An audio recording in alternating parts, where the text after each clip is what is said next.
Maya Johnson rushed down the busy street, her nursing uniform still wrinkled from her 12-hour shift at the hospital. She was already late for her second job at the diner, and her old sneakers squeaked against the wet pavement as she hurried along. The rain had stopped, but puddles still reflected the neon lights from the shops above. She clutched her small purse tightly, knowing it contained only enough money for the bus fare home. At 23, Maya had been working 2 jobs since she graduated nursing school, trying to pay off her student loans and help her grandmother with medical bills. Her grandmother had raised her after her parents died in a car accident when she was 8 years old. As she turned the corner onto Fifth Avenue, Maya noticed the expensive cars lined up outside Romano's restaurant. She had heard stories about this place, how only the wealthy and powerful ate there, how regular people like her could never afford even an appetizer. But she didn't have time to think about fancy restaurants. She needed to get to work. Maya pulled out her phone to check the time and groaned. She was 15 minutes late already. Her boss at the diner, Mrs. Patterson, had warned her about being late again. If she lost this job, she wouldn't be able to make rent next month. In her rush, Maya didn't notice the sleek black luxury car pulling out of the restaurant's parking space. She was looking at her phone when she bumped right into the side of the vehicle. Her worn-out sneakers scraped against the shiny paint, leaving a small but noticeable mark on the pristine surface. "Oh no," Maya whispered, staring at the scratch she had made. The car probably cost more than she made in 5 years. She looked around nervously, hoping no one had seen what happened. But someone had seen everything. Vincent Romano stepped out of the restaurant's entrance, his expensive Italian suit perfectly tailored to his tall, muscular frame. At 32, Vincent was known throughout the city as someone you didn't cross. He ran the most successful import business on the East Coast, though everyone knew his real source of income came from less legal activities. Vincent's dark eyes immediately found the young woman standing next to his damaged car. He expected to feel anger. This car was custom-made and worth more than most people's houses. Instead, something strange happened. When Maya looked up at him with those wide, frightened brown eyes, Vincent felt his chest tighten in a way he had never experienced before. Maya was beautiful, but it wasn't just her looks that stopped Vincent in his tracks. There was something about the way she carried herself, proud despite her obviously difficult circumstances, honest despite her fear. Her natural hair was pulled back in a simple ponytail and she wore no makeup. Yet Vincent thought she was the most stunning woman he had ever seen. "I'm so sorry," Maya said quickly, her voice shaking. "I didn't mean to scratch your car. I was late for work and I wasn't watching where I was going. I'll pay for the damage, I promise." Vincent's men, who always stayed close to protect him, started to move forward. They had seen their boss's car get damaged and were ready to teach this girl a lesson. But Vincent held up his hand, stopping them immediately. "How much do you make in a week?" Vincent asked Maya, his voice surprisingly gentle. Maya blinked in confusion. She had expected him to yell at her or demand money she didn't have. I work 2 jobs, maybe $400 a week if I'm lucky." Vincent nodded slowly. The repair for his car would cost at least $3,000, more than Maya made in 2 months. But as he looked at her worn uniform and tired eyes, he realized something important. This woman worked harder in 1 day than most people in his world worked in a month. "What's your name?" Vincent asked. "Maya Johnson," she replied, still looking terrified. "Maya," Vincent repeated, liking the way her name sounded. "I'm Vincent Romano, and you're going to come have dinner with me." Maya's eyes widened in shock. "What? No, I can't. I have to get to work. And I can't afford to eat at a place like this." "You're not paying," Vincent said simply, "and I'll call your boss to explain why you're late." "You don't understand," Maya protested. "I need this job. I can't just skip work to have dinner with a stranger. Especially not someone who—" She stopped herself before saying what they both knew, that Vincent Romano was not the kind of man regular people had dinner with. Vincent found her honesty refreshing. In his world, everyone either feared him or wanted something from him. Maya was clearly afraid, but she was also brave enough to stand up to him. No one had spoken to him so directly in years. "I'm not asking," Vincent said, but his tone remained gentle. "I'm insisting. You damaged my property and now you owe me. Dinner is how you can start paying me back." Maya looked around desperately. Vincent's men surrounded them, all dressed in expensive suits and looking like they could break her in half without breaking a sweat. She realized she didn't have much choice in the matter. I really can't afford anything fancy, Maya said quietly. I already told you you're not paying, Vincent replied. He gestured toward the restaurant entrance. After you. As they walked into Romano's restaurant, Maya felt completely out of place. The other diners were all wearing clothes that probably cost more than her monthly salary. Crystal chandeliers hung from the ceiling, and soft music played in the background. She had never been anywhere so elegant. The restaurant owner, Mr. Benedetti, rushed over to greet Vincent personally. Mr. Romano, your usual table is ready. I didn't know you were bringing a guest tonight. Neither did I, Vincent replied, glancing at Maya. This is Maya. She'll be dining with me. Mr. Benedetti looked confused but quickly recovered. Of course, sir. Right this way. As they sat down at a private table in the corner, Maya couldn't help but notice how everyone in the restaurant watched Vincent with a mixture of respect and fear. Waiters appeared immediately, filling their water glasses and offering fresh bread. I really shouldn't be here, Maya whispered across the table. This isn't my world. Vincent studied her face carefully. What is your world, Maya? She thought about her small apartment, her sick grandmother, her endless shifts at the hospital and diner, working, surviving, taking care of the people I love. Something in Vincent's chest tightened again. He had spent his entire adult life surrounded by people who only cared about money and power. Here was someone who worked herself to exhaustion just to take care of her family. Tell me about your grandmother, Vincent said, surprising himself. He never asked personal questions. Maya's face lit up for the first time since he had met her. Her name is Rose. She raised me after my parents died. She's the strongest person I know, but she's been sick lately. The medical bills are... Maya stopped, realizing she was sharing too much with this dangerous stranger. But Vincent wanted to hear more. For the first time in years, he was genuinely interested in someone else's life. As Maya talked about her grandmother, her work at the hospital, and her dreams of maybe someday becoming a nurse practitioner, Vincent found himself completely captivated. He had always been attracted to beauty and power. Maya had natural beauty, but no power at all. Yet something about her quiet strength and genuine kindness drew him in like nothing ever had before. Vincent Romano, who had never cared about anyone except himself, was falling for a woman who lived in a completely different world. The dinner lasted 3 hours, though Maya kept checking her phone nervously every few minutes. She had called Mrs. Patterson at the diner and explained she had an emergency, but she knew her boss wasn't happy about the sudden absence. Vincent noticed her anxiety and tried to keep the conversation light, asking about her work at the hospital and her favorite books. Maya found herself relaxing despite her better judgment. Vincent was nothing like she had expected. Yes, he was clearly dangerous. She could see it in the way his men positioned themselves around the restaurant and how other diners avoided making eye contact with their table. But when he talked to her, his voice was gentle and his questions seemed genuinely interested in her answers. You mentioned you want to become a nurse practitioner, Vincent said as they shared a dessert that probably cost more than Maya's weekly grocery budget. What's stopping you? Maya laughed bitterly. Money. The program costs $40,000 and I'm already drowning in student loans from nursing school. Plus, I can't afford to work less while I'm in classes. My grandmother needs her medications and they're expensive. Vincent nodded thoughtfully. In his world, $40,000 was pocket change. He probably spent more than that on suits every year.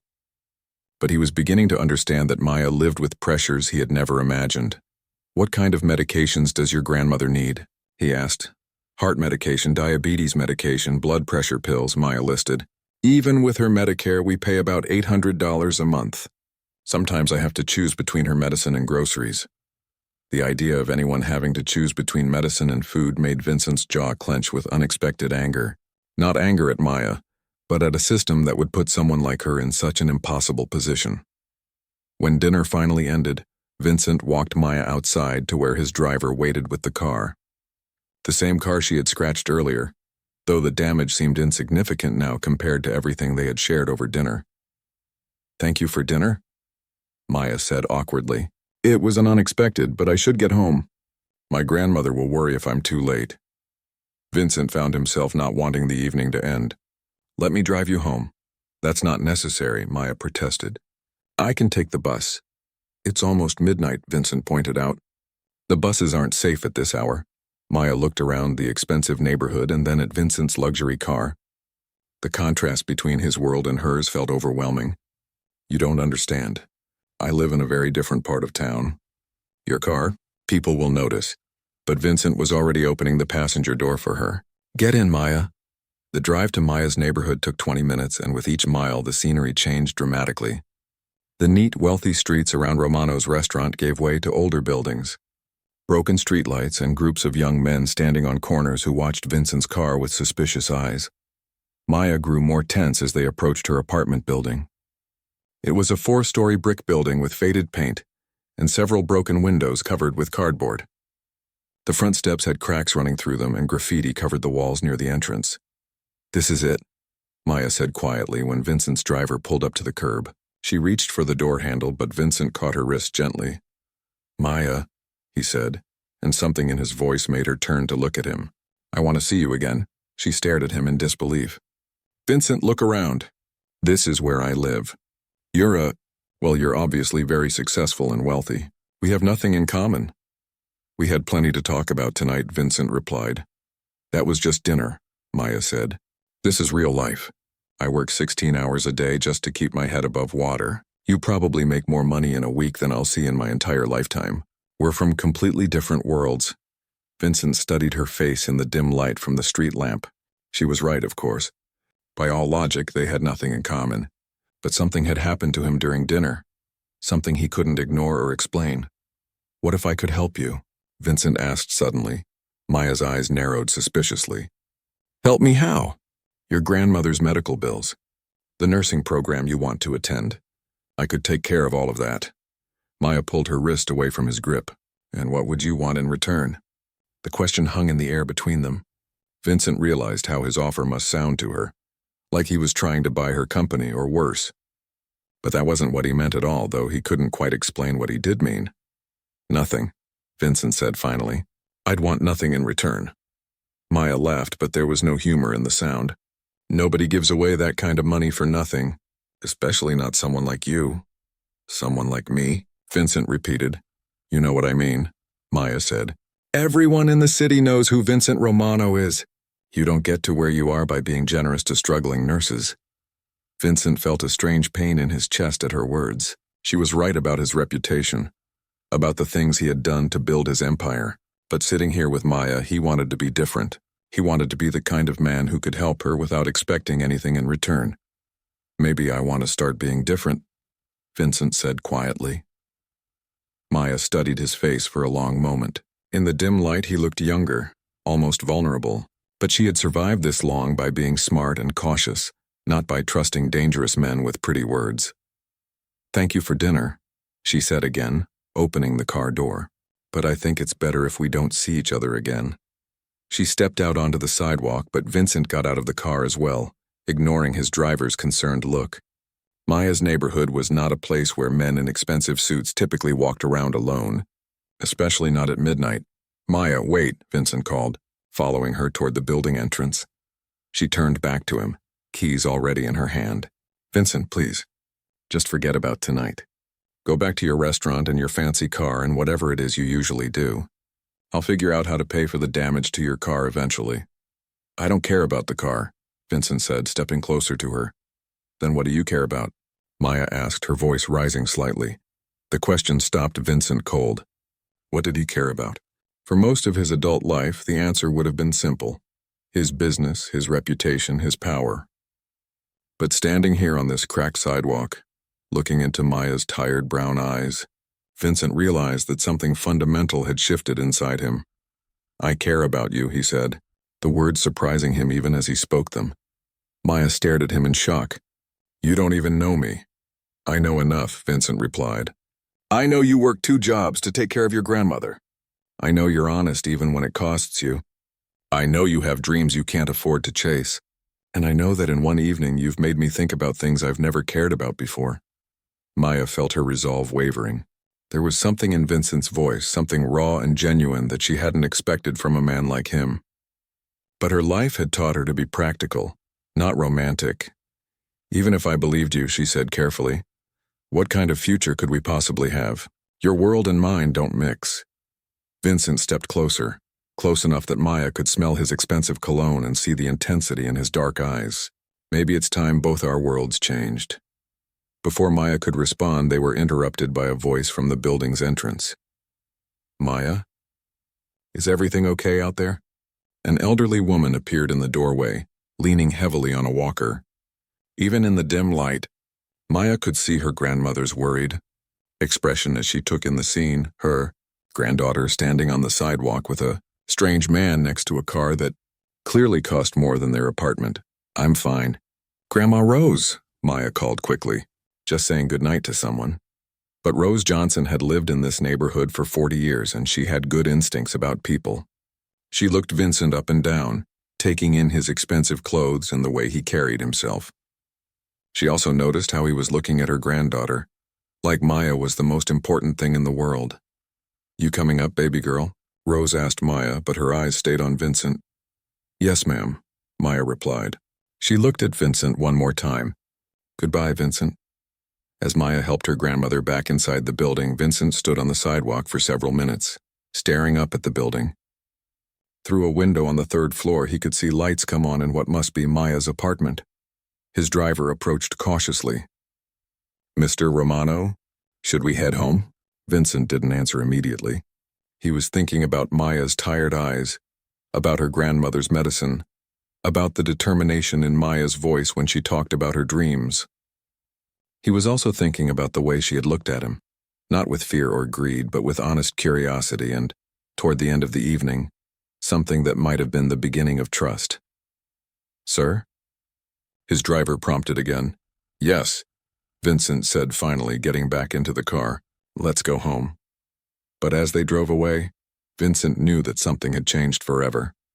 He had built his entire life around power and control, but Maya Johnson had managed to crack something open inside him that he hadn't even known was there. And despite what she had said about their worlds not mixing, Vincent was already planning how to see her again. Maya barely slept that night. She kept replaying the evening in her mind.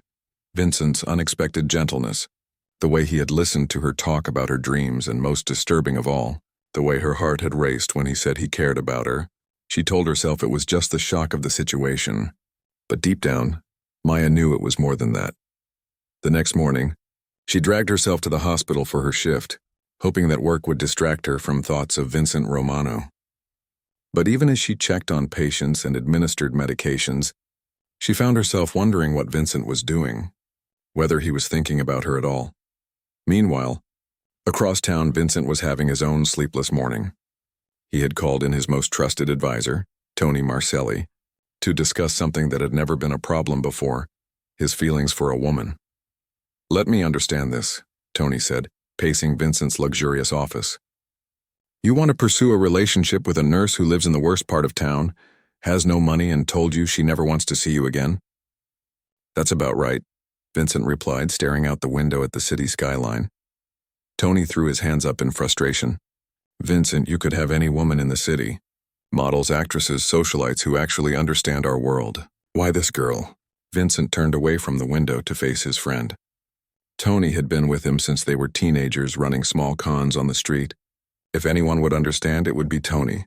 Because she's different, Vincent said simply. She doesn't want anything from me. Hell, she doesn't even want to see me again. When's the last time someone told me no? There's probably a good reason for that, Tony muttered. Boss, this girl could be trouble. What if she goes to the police? What if she tries to use what she knows about you? She doesn't know anything about me, Vincent replied. And she's not that kind of person. How can you be sure? You spent one evening with her. Vincent couldn't explain how he was sure, but he was. Something about Maya's honesty, the way she had worried about her job and her grandmother, told him everything he needed to know about her character. I want you to find out everything you can about her, Vincent told Tony. But be discreet. I don't want her to know she's being investigated. Tony sighed but nodded. And then what? Then I'm going to figure out a way to help her that she'll actually accept. While Vincent was planning his next move, Maya was facing a crisis at work. During her lunch break, she received a call from her grandmother's doctor. Rose's test results showed that her heart condition was getting worse, and she needed a new medication that would cost an additional $300 a month. Maya sat in the hospital cafeteria, staring at her phone after the call ended. Even with both her jobs, she was barely making ends meet. There was no way she could afford another $300 a month for medicine. She thought about Vincent's offer from the night before, how he had said he could take care of her grandmother's medical bills. Maya had been right to refuse, she told herself. Men like Vincent Romano didn't give away money without expecting something in return, but as she calculated and recalculated her budget in her head, Maya couldn't see any other solution. That evening, Maya was walking to her second job at the diner when a black car pulled up beside her. For a moment, she thought it might be Vincent, and her heart did that strange racing thing again. But when the window rolled down, she saw Tony Marcelli instead. Maya Johnson? Tony asked, though he already knew the answer. Yes, Maya replied cautiously. She didn't recognize this man, but the expensive car and suit told her he was probably connected to Vincent somehow. Mr. Romano asked me to give you this, Tony said, holding out a white envelope. Maya stared at the envelope but didn't take it.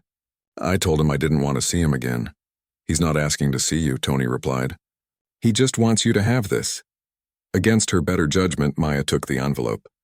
Tony's car drove away immediately, leaving her standing on the sidewalk holding what felt like several pieces of paper inside the envelope. Maya waited until she got to the diner before opening it. Inside, she found a cashier's check for $50,000 and a handwritten note that simply said, "For your grandmother's medicine and your dreams." No strings attached.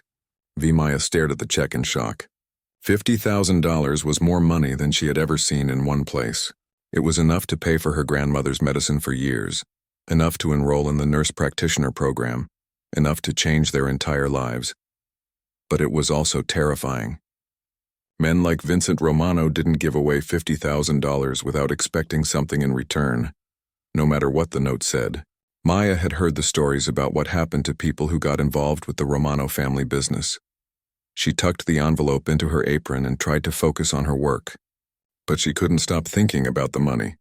Her boss, Mrs. Patterson, noticed her distraction immediately. "Maya, honey, you're pouring coffee on the counter instead of in the cup," Mrs. Patterson said during the dinner rush. "What's got you so worked up?" Maya couldn't tell her boss about Vincent or the money. Instead, she just apologized and tried to concentrate on taking orders and serving food. But the envelope felt like it was burning a hole in her apron pocket. After work, Maya walked home slowly, trying to decide what to do. When she got to her apartment, she found her grandmother sitting at the small kitchen table, sorting through a pile of medical bills. "How much do we owe now, Grandma?" Maya asked, sitting down beside Rose. "About $1,200 this month," Rose replied with a tired sigh. "And the doctor called. He wants me to start that new medicine we talked about." Maya pulled the envelope out of her pocket and set it on the table.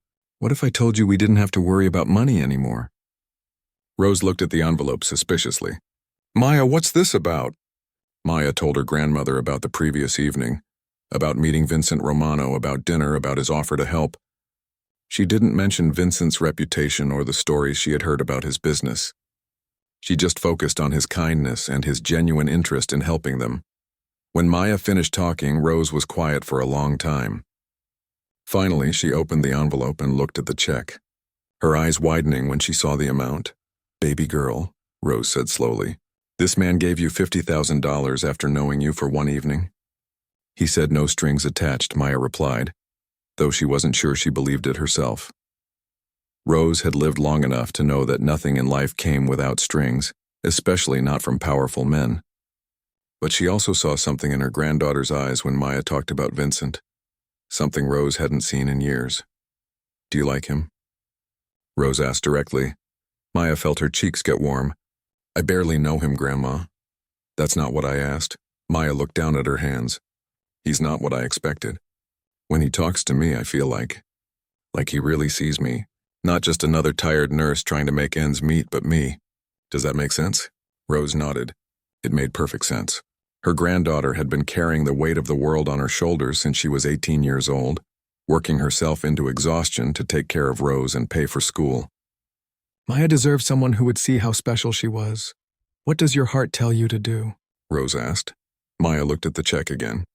"My heart says to trust him, but my head says this is too good to be true." "Sometimes," Rose said gently, "our heads can talk us out of the best things in life, but sometimes our hearts can lead us into trouble. You have to decide which voice to listen to. That night, Maya lay awake thinking about Vincent's dark eyes and gentle voice. She thought about the way he had asked about her dreams, about her grandmother, about her work. She thought about how he had gotten out of his expensive car to follow her to the door, even though her neighborhood was clearly not a place he belonged.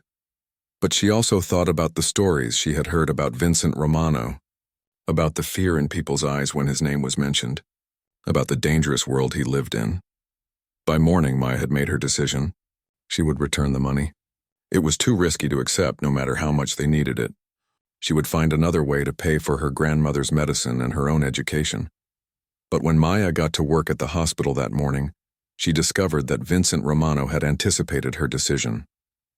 Her supervisor called her into the office and told her that an anonymous donor had paid off all of her grandmother's outstanding medical bills and set up an account to cover future medications. "I don't understand," Maya told her supervisor. "Who would do something like that?" "The lawyer who called didn't give a name," her supervisor replied. "He just said someone wanted to make sure your grandmother got the care she needed." Maya felt her knees go weak. Vincent had found a way to help her that she couldn't refuse or return. Her grandmother's medicine was already taken care of, her medical bills were paid, and there was nothing Maya could do about it. She realized that Vincent Romano was far more determined than she had given him credit for. And despite her fears about his world and his reputation, Maya couldn't deny that his generosity had just solved the biggest problem in her life. For the first time in years, Maya didn't have to choose between her grandmother's medicine and groceries. For the first time since starting nursing school, she didn't have to work herself to exhaustion just to keep their heads above water. But Maya also realized that Vincent's help had created a new problem.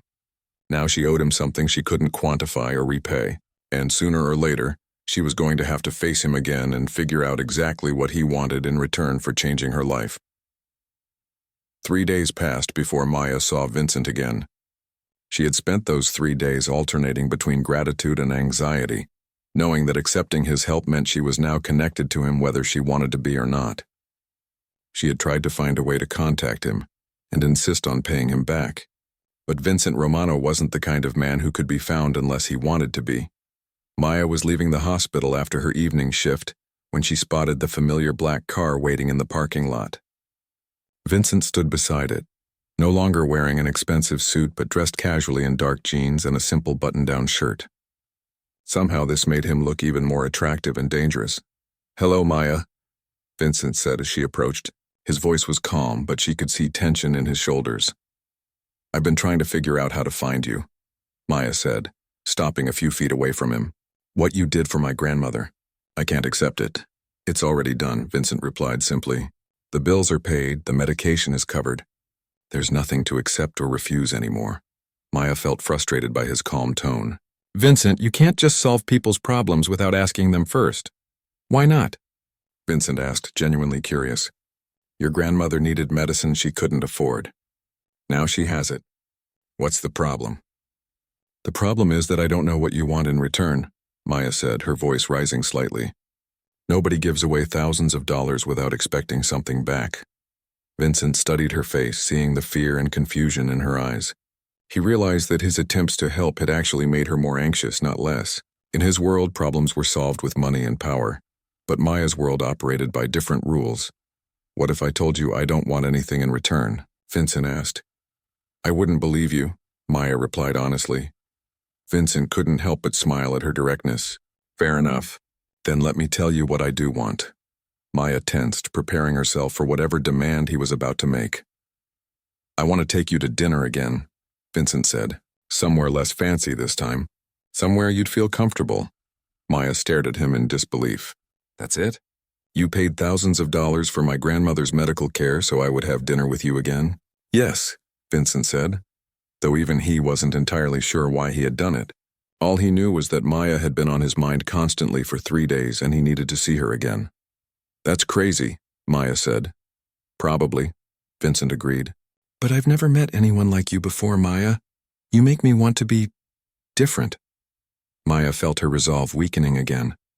There was something in Vincent's voice, a vulnerability she hadn't expected from such a powerful man.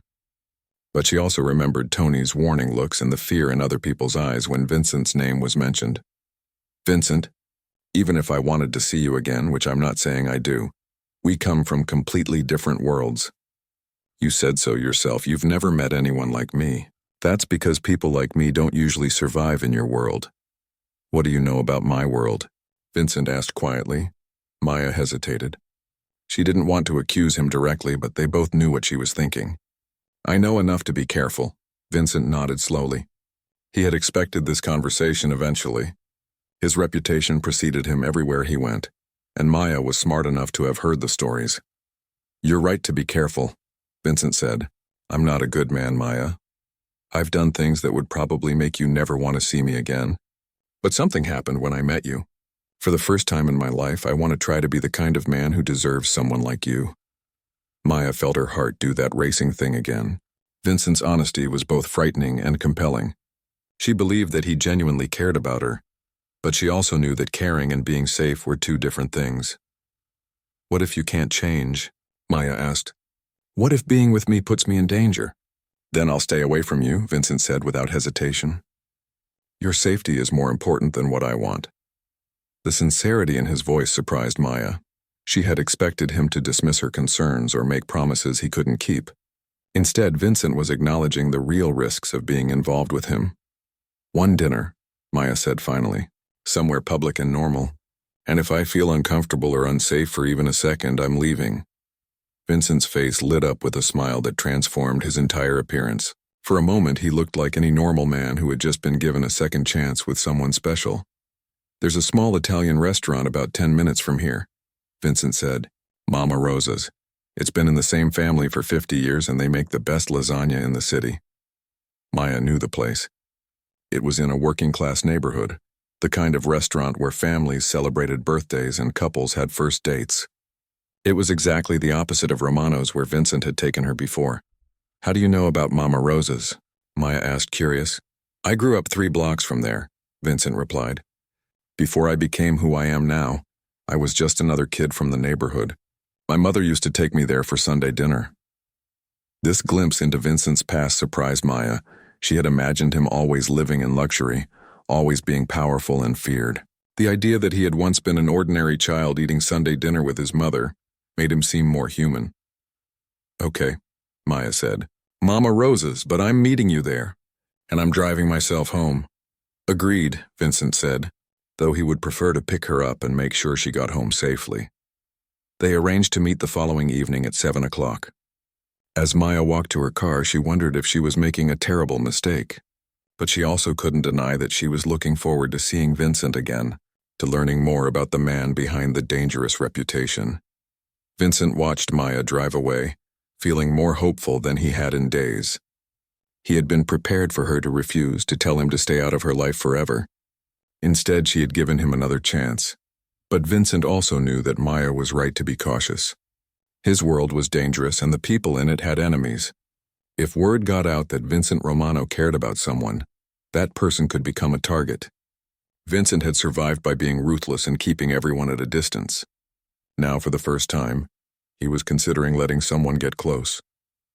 The next evening, Maya arrived at Mama Rosa's exactly on time. She had changed clothes 3 times, finally settling on a simple blue dress that was nice enough for dinner but not too fancy for the casual restaurant. She was nervous in a way she hadn't been since high school, and she couldn't understand why this man affected her so strongly. Vincent was already waiting at a corner table when she walked in. He had arrived 30 minutes early, partly because he was eager to see her and partly because he wanted to make sure the restaurant was safe. He had checked all the exits, noted the other customers, and positioned himself where he could see anyone coming or going. But when Maya smiled at him from across the restaurant, all of Vincent's careful planning faded into the background. She looked beautiful in her simple dress, and the nervousness in her eyes made her seem younger and more vulnerable. You made it, Vincent said, standing to pull out her chair.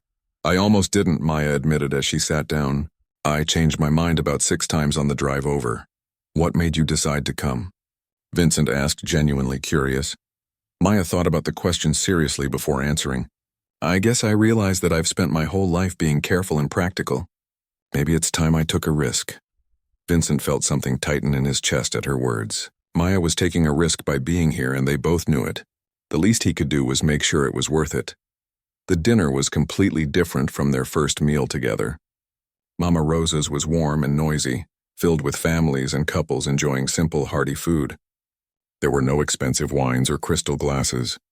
Just good Italian food served on mismatched plates by a waitress who called everyone honey. "Tell me about growing up here," Maya said as they shared a plate of garlic bread. "What was it like before you became—" "You know," Vincent looked around the restaurant, remembering Sunday dinners with his mother, birthday celebrations with his cousins, the simple happiness of being a child who didn't know what his future would hold. "My mother was a secretary at a law firm," Vincent said. "My father died when I was 12, and she worked 2 jobs to keep us in our apartment." "Sound familiar?" Maya nodded, recognizing the parallel to her own life. "She wanted me to go to college, maybe become a lawyer or a doctor," Vincent continued. "She had big dreams for me. But when she got sick and couldn't work anymore, I had to find a way to make money fast. College wasn't an option when we needed to pay rent and medical bills." "What happened to her?" Maya asked gently. "Cancer," Vincent said simply. "She died when I was 20. By then I was already working for people I shouldn't have been working for, but it was the only way to pay for her treatment." Over the next 2 weeks, Vincent and Maya fell into a careful routine. They met for dinner twice a week, always at small, quiet restaurants where they could talk without being noticed. Vincent was true to his word about keeping Maya safe. He never brought his business associates around her, never mentioned his work, and always made sure she got home safely, without making her feel like she was being watched. Maya found herself looking forward to these dinners more than she wanted to admit. Vincent was nothing like the dangerous criminal she had expected. He was thoughtful and funny, asking about her patients at the hospital and remembering details about her grandmother's health. He seemed genuinely interested in her dreams of becoming a nurse practitioner, and he never made her feel ashamed of her simple life. But Maya also noticed things that reminded her of who Vincent really was. The way his eyes constantly scanned every room they entered, how waiters and restaurant owners treated him with a mixture of respect and fear, even at the small neighborhood places they visited, the expensive watch he wore and the way he always paid in cash, never using credit cards that could be traced. Vincent was falling deeper in love with Maya every day, though he hadn't said the words yet. He loved her compassion for her patients, her dedication to her grandmother, and the way she laughed at his stories about growing up in the old neighborhood. But he was also becoming increasingly aware of how different their worlds were. The reminder came one evening when they were having dinner at a small Greek restaurant. Maya was telling Vincent about a difficult patient she had helped that day when his phone buzzed with an urgent message. Vincent glanced at it and his entire demeanor changed. The relaxed, gentle man Maya had been talking to disappeared, replaced by someone cold and dangerous.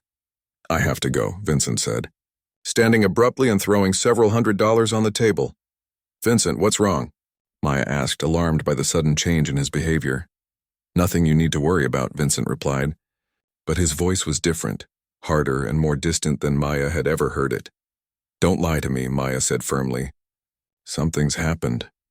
Vincent looked down at her, seeing the concern in her eyes, and realized he was about to give Maya her first real glimpse into his actual life. He could lie to her, make up some excuse about a business emergency, but Maya deserved better than lies. "Someone tried to muscle in on one of my operations," Vincent said quietly. "I need to handle it before it gets worse." Maya felt her blood run cold.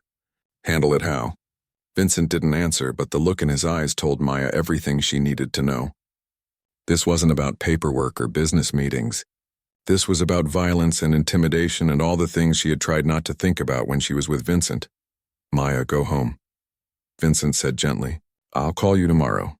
But as Vincent started to leave, Maya grabbed his arm. "Vincent, please don't hurt anyone."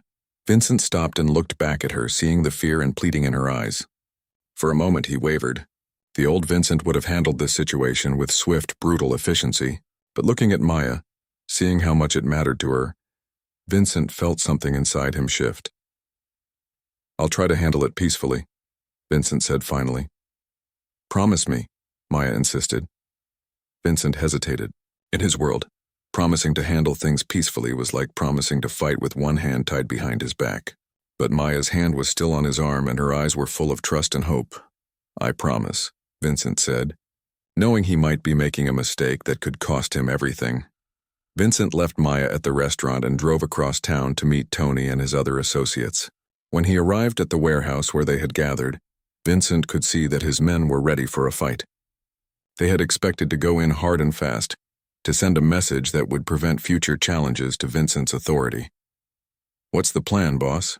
Tony asked when Vincent walked in. Vincent looked around at his men, all of them loyal soldiers who had been with him for years. They trusted him to make the right decisions to protect their interests and their lives. But Vincent couldn't stop hearing Maya's voice asking him not to hurt anyone. "We're going to talk first," Vincent announced. The room fell silent. Several of his men exchanged confused glances. "Talk?" Tony repeated. "Boss, these guys tried to steal from us. They need to understand what happens when someone crosses the Romano family." "They will understand," Vincent said firmly. "But we're going to try negotiation before violence." Tony pulled Vincent aside. "What's gotten into you? This isn't how we handle disrespect." Vincent knew Tony was right. This wasn't how they usually handled things, and his men were confused by his sudden change in approach. But Vincent also knew that Maya was changing him, making him want to find solutions that didn't involve hurting people. "Just trust me," Vincent told Tony. "If talking doesn't work, we'll handle it the old way." The meeting took place in a neutral location, a small Italian social club that had been used for such negotiations for decades. Vincent sat across from Carlo Benedetti, the man who had tried to encroach on his territory. Carlo was younger than Vincent, hungry for power and respect, and clearly nervous about facing the famous Vincent Romano. "Carlo," Vincent said calmly, "you took something that belongs to me." "It was just business," Carlo replied, trying to sound confident. "There's plenty of money to go around." "Not when you're taking it from my operations," Vincent said. "But I'm willing to discuss a solution that works for both of us." Carlo looked surprised. He had expected threats and intimidation, not a business discussion. For the next hour, Vincent negotiated with a patience and diplomacy that surprised everyone in the room, including himself.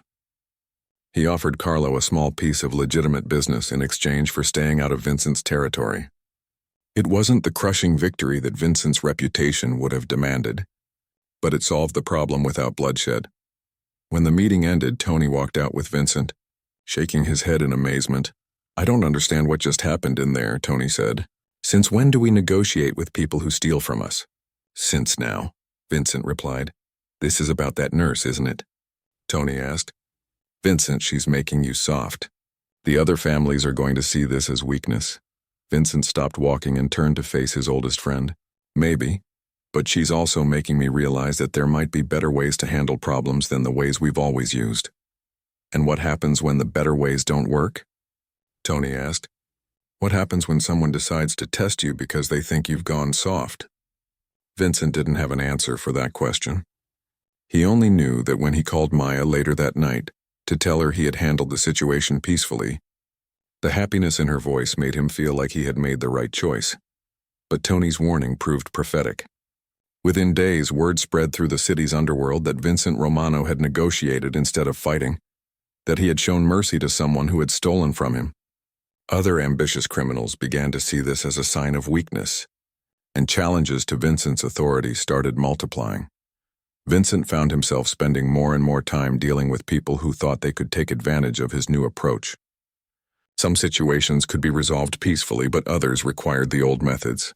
Vincent was caught between two worlds: the violent, ruthless world that had made him powerful, and the gentler world that Maya represented. The crisis came 3 weeks later. Maya was walking home from her shift at the diner when a car pulled up beside her.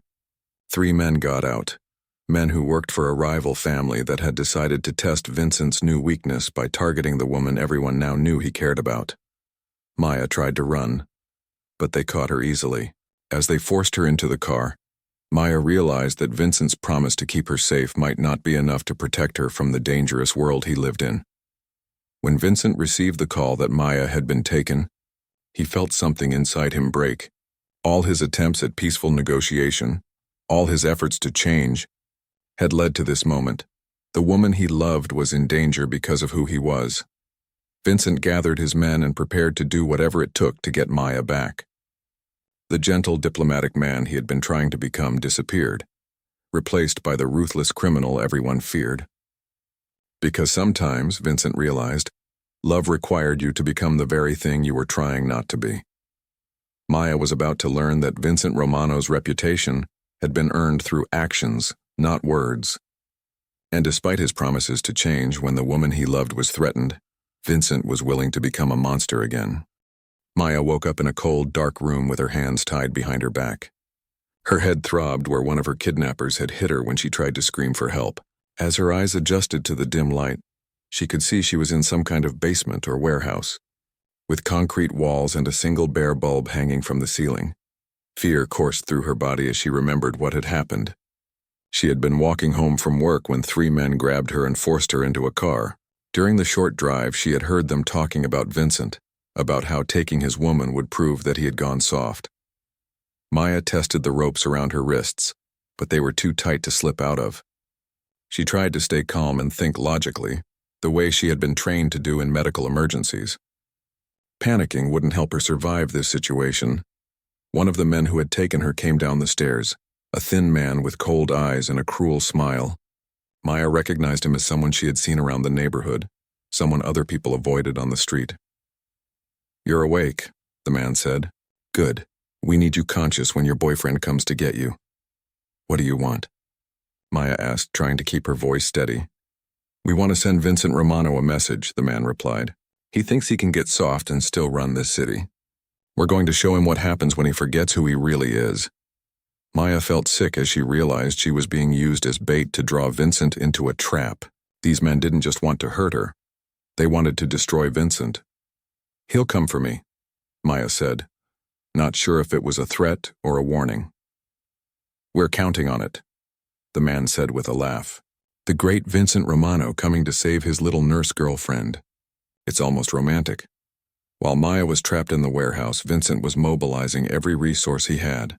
Within an hour of receiving the call about Maya's kidnapping, he had men searching every corner of the city. He called in favors from informants, threatened rivals, and put a price on information that had half the criminal underworld scrambling to help him. Tony tried to counsel patience and strategy, but Vincent was beyond listening to reason. The woman he loved was in danger, and every minute that passed felt like an eternity. "We'll find her," Tony said as they drove through the city. "But you need to think clearly. This could be a trap." "I know it's a trap," Vincent replied, checking his gun for the 3rd time. "I don't care." "Vincent, if you walk into this without a plan, you could get both of you killed." Vincent turned to look at his oldest friend. "Tony, I tried to change. I tried to become the kind of man Maya deserved. But some things don't change. When someone threatens what's mine, I destroy them. It's that simple." Tony had never seen Vincent like this before. He had seen him angry, seen him violent, seen him ruthless. But this was different. This was a man who had found something worth dying for, and that made him more dangerous than he had ever been. The call came at midnight. Maya's kidnappers gave Vincent an address and simple instructions. Come alone, bring no weapons, and maybe they would let Maya live. Vincent knew it was suicide to go in without backup, but he also knew he had no choice. Vincent arrived at the abandoned warehouse on the outskirts of the city exactly on time. He could see men positioned around the building, could feel the trap closing around him as he walked toward the entrance. But all he could think about was Maya, scared and alone, counting on him to save her. Inside the warehouse, Maya heard footsteps on the stairs and knew that Vincent had come for her. Despite everything, despite the danger and the impossibility of the situation, he had come. Vincent walked into the main room of the warehouse with his hands visible, showing that he was unarmed as instructed. Maya was tied to a chair in the center of the room, with 5 armed men surrounding her. She looked frightened but unharmed, and Vincent felt a surge of relief followed immediately by rage at the men who had dared to touch her. "Vincent Romano," said the leader of the group, a man Vincent recognized as Danny Torino. "You actually came." "Let her go," Vincent said simply. "Your problem is with me, not her." "Oh, but she is the problem," Danny replied. "You've gone soft since you started playing house with this nurse. The other families think you're weak. They think they can move in on your territory because you're too busy playing boyfriend to notice." Vincent kept his eyes on Maya, trying to communicate with her without words. He needed her to be ready to move when the opportunity came. "You want to test whether I've gone soft?" Vincent asked. "Let her go and I'll show you exactly how soft I am." Danny laughed. "I don't think so. See, killing you would just make you a martyr. But breaking you, showing the city that the great Vincent Romano couldn't even protect his woman, that's worth so much more." One of Danny's men moved closer to Maya, pulling out a knife. "Maybe we'll start by cutting up her pretty face." The threat to Maya flipped a switch in Vincent's mind. All his attempts at peaceful negotiation, all his efforts to change disappeared in an instant. Vincent Romano the businessman vanished, replaced by the predator who had clawed his way to the top of the city's underworld. "Danny," Vincent said, his voice deadly calm, "you just made the biggest mistake of your life." Before Danny could respond, Vincent moved. Despite being supposedly unarmed, he had concealed a small knife in his boot. In one fluid motion, he threw it across the room, hitting Danny's gunman in the throat before the man could hurt Maya. Chaos erupted in the warehouse as Vincent's backup, Tony and a dozen loyal soldiers, crashed through the windows and doors. Vincent had never intended to come alone despite what he had told Danny. He had just needed to get inside and locate Maya before his men moved. The gunfight was brief, but brutal. Vincent fought his way to Maya, cutting her bonds and shielding her body with his own as bullets flew around them. When the shooting stopped, Danny and his men were either dead or wounded, and Vincent was holding Maya in his arms. "Are you hurt?" Vincent asked, his hands gentle as he checked Maya for injuries. "I'm okay," Maya said, though she was shaking. "Vincent, you came for me. Did you think I wouldn't?" Vincent asked, helping her to her feet. As they walked out of the warehouse together, Maya saw the bodies of the men who had kidnapped her. She had seen death before in the hospital, but this was different. This was violence and revenge, the brutal reality of the world Vincent lived in. "I'm sorry you had to see this," Vincent said quietly. Maya looked up at him, seeing the man who had just killed to protect her, the man who had risked everything to save her life. She realized that this was who Vincent really was. Not the gentleman who took her to dinner at neighborhood restaurants, but the dangerous criminal who would destroy anyone who threatened what he cared about. "Vincent," Maya said as they reached his car, "I need to ask you something, and I need you to tell me the truth." "Anything," Vincent replied. "Will this ever end? Will there always be someone trying to hurt me to get to you?" Vincent wanted to lie, wanted to tell her that everything would be fine now. But Maya deserved honesty, especially after what she had been through. "Probably," Vincent said. "As long as you're with me, you'll be a target. I can protect you, but I can't make the danger disappear completely." Maya nodded, having expected this answer. "Then we have a choice to make." "What choice?" Vincent asked, though he feared he already knew. "Either I learn to live in your world or you have to keep your promise and walk away from me." Vincent felt his heart break as he realized what Maya was asking. She was giving him an out, a chance to keep his promise to put her safety first. All he had to do was walk away, and Maya would be safe from his enemies forever. But as Vincent looked into Maya's eyes, he saw something that surprised him. Instead of fear or a desire to escape, he saw determination and love. Maya wasn't asking him to leave. She was asking him to choose what mattered most to him. "I can't walk away from you," Vincent said. "I tried to change for you, but tonight proved that some things about me will never change. If you can accept that, if you can love me knowing what I am and what my world is like, then I'll spend the rest of my life protecting you." Maya reached up and touched Vincent's face, feeling the tension in his jaw and the fear in his eyes. She thought about everything that had led to this moment. Their first meeting, the dinners, the kindness he had shown her grandmother, and the violence he had just used to save her life. "Vincent Romano," Maya said softly, "I love you. Not the man you tried to become for me, but the man you actually are. If being with you means living in danger, then I'll learn to be dangerous too." Vincent pulled Maya into his arms and kissed her with all the desperation and relief and love he had been holding back. In that moment, standing outside a warehouse where he had just killed to protect her, Vincent knew that his life had changed forever. Maya had chosen to stay in his world, which meant Vincent would have to find a way to make his world safe enough for her. It wouldn't be easy, and it would require him to be both the gentleman who loved her and the ruthless criminal who could protect her. But as they drove home together, Vincent knew that having Maya's love was worth any challenge they would face. She had seen the worst of his world and chosen to stay. Now Vincent would spend the rest of his life proving that her trust hadn't been misplaced. 6 months later, Maya Romano walked down the aisle of the small church where Vincent's mother had been. Maya Romano walked down the aisle of the small church where Vincent's mother had been baptized. She wore a simple white dress and carried roses from the garden behind their new house in the suburbs. Vincent waited for her at the altar, looking more nervous than he had facing down armed enemies. Maya had kept her job at the hospital, though Vincent made sure she always had protection nearby. She had also started the nurse practitioner program, funded by Vincent but earned through her own hard work and intelligence. Their life together wasn't perfect or easy. There were still threats, still challenges from Vincent's world that spilled over into their peaceful moments. But Maya had learned to navigate the complexities of being married to a powerful man, and Vincent had learned to balance his need to protect her with her desire for independence. As Maya reached the altar and took Vincent's hands, she thought about the night she had scratched his car and changed both their lives forever. She had been a tired nurse rushing to work, and he had been a dangerous criminal with no room in his life for love. Now they were two people who had found something worth fighting for in each other. Vincent had his fierce protector and Maya had her unexpected love. And together they would build a life that honored both their worlds, the gentle compassion that defined Maya and the unshakable loyalty that defined Vincent.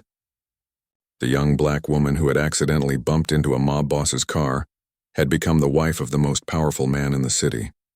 And Vincent Romano, who had never believed in love or redemption, had found both in the arms of a woman who saw past his reputation to the man he could become.